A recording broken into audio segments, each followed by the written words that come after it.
Hello అండి. అందరికీ వరలక్ష్మి వ్రతం శుభాకాంక్షలు. మాకు పెళ్ళై 5 ఇయర్స్ అవుతుందండి.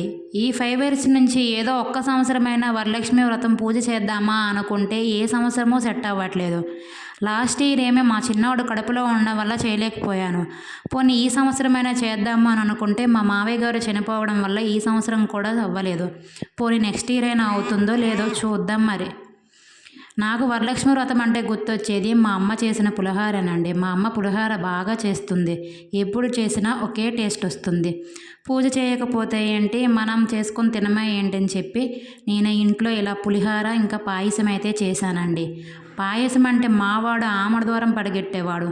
కానీ ఈసారి ఏంటో వాడికి నచ్చినట్టుంది, ఒక కప్పుడు లాగించేశాడు. బాగుందా? अच्छे हैप्पी